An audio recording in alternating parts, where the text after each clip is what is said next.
TikTok fun, right? Hold on a second. Hey, remember those hilarious TikTok dances? Or those oddly satisfying cooking videos? Yeah, fun times. But behind the viral trends and catchy tunes, there's a storm brewing. The US government is seriously considering banning TikTok. And no, it's not because your uncle's dance moves are a national security threat, though debatable.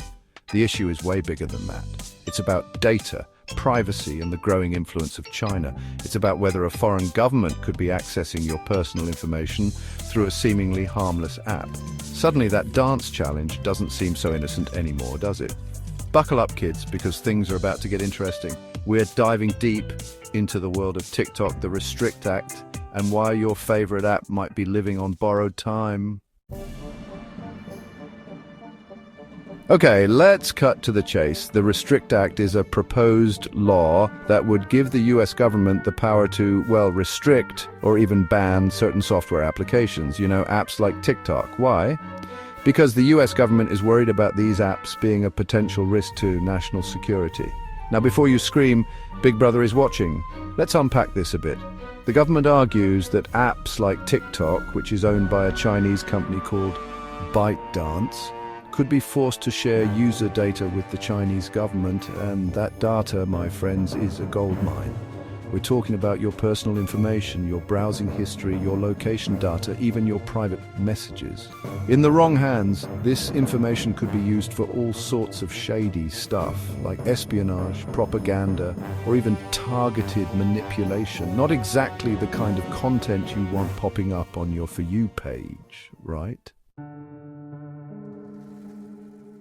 Let's face it, we live in a digital age where our lives are increasingly lived online. Every click, every swipe, every like generates a trail of data.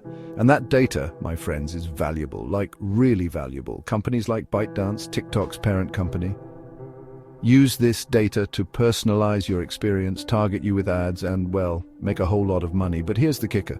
TikTok has been accused of collecting more data than it needs, including information that seems completely irrelevant to its core function as a social media app. Why does TikTok need to know your device's unique identifiers? Why does it access your clipboard data? Why does it track your location, even when you've told it not to? These are questions that even TikTok struggles to answer convincingly. The concern is that this data, if it falls into the wrong hands, could be used to build detailed profiles of individuals, track their movements, predict their behavior, and even influence their thoughts and actions. And that, my friends, is where things start to get a little creepy. Now, let's address the elephant in the room, China. The Chinese government has a track record of using technology for surveillance and censorship, and that makes some people understandably nervous about TikTok. The Chinese government has a law that requires companies to cooperate with national intelligence work, which basically means they can demand access to user data if they want to. So, even if ByteDance doesn't want to hand over your data, they might not have a choice. TikTok insists that they store US user data on servers in the US and Singapore, and that they have strict policies in place to protect user privacy. But many experts are skeptical. They argue that there are still ways for the Chinese government to access this data, either through legal loopholes or by pressuring ByteDance. Section 5, TikTok's response: we're just a fun app. Okay, so what does TikTok have to say about all this? Well, they've been pretty vocal about denying any wrongdoing. They claim that they're just a fun app for sharing videos and that they would never do anything to jeopardize the privacy and security of their users. They've even gone so far as to propose setting up a transparency center in the US, where independent experts could scrutinize their code and data practices. They're basically saying, look, we've got nothing to hide, come see for yourself. But critics aren't convinced. They argue that these measures are just a PR stunt and that TikTok is still ultimately beholden to the Chinese government. They point out that even if TikTok's US operations are independent, the Chinese government could still pressure ByteDance to hand over data or to influence the app's content in subtle ways. Section 6. Beyond TikTok. The Act's wide net. Now, here's where things get really interesting. The Restrict Act isn't just about TikTok, it's much broader than that. The bill would give the US government the power to ban any software application that's deemed a national security risk. That means, theoretically, the government could use this law to target other apps and services, not just those with ties to China. We're talking about apps from any country that the US government considers an adversary, or even apps that are simply deemed to be collecting too much data or engaging in practices that are considered harmful. This has raised serious concerns about censorship and government overreach. Critics argue that the bill is too vague and gives the government too much power to restrict access to information and stifle free expression online.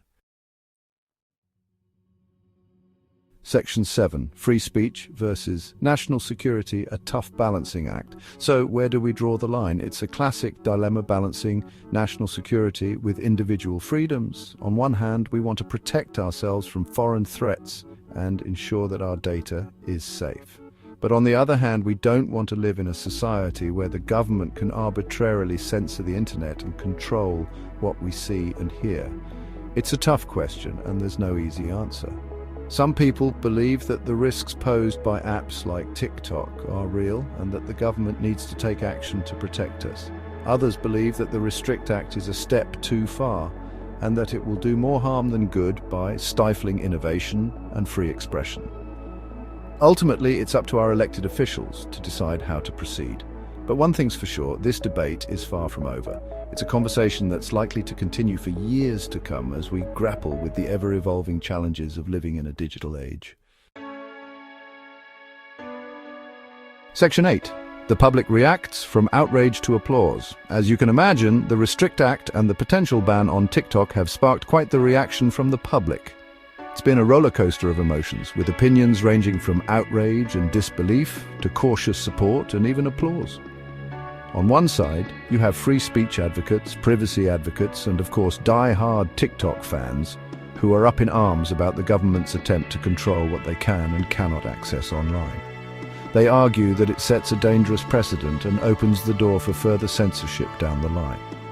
On the other side, you have those who believe that national security should be the top priority, even if it means sacrificing some personal freedoms. They argue that the risks posed by apps like TikTok are real, and that the government has a duty to protect its citizens, even if it means making some tough choices. Section 9. The future of TikTok, a nail-biter. So what does the future hold for TikTok? Will it survive this latest challenge, or will it become another casualty in the ongoing tech war between the US and China? Honestly, it's still too early to say. The Restrict Act still needs to be debated, voted on, and potentially signed into law before any concrete action can be taken against TikTok. And even then, there's no guarantee that the government will actually decide to ban the app. TikTok is fighting tooth and nail to stay alive, promising to address security concerns and maintain its independence from China. But whether those promises will be enough to satisfy US lawmakers and regulators remains to be seen. One thing's for sure, this saga is far from over. Stay tuned, folks, because it's about to get even more interesting.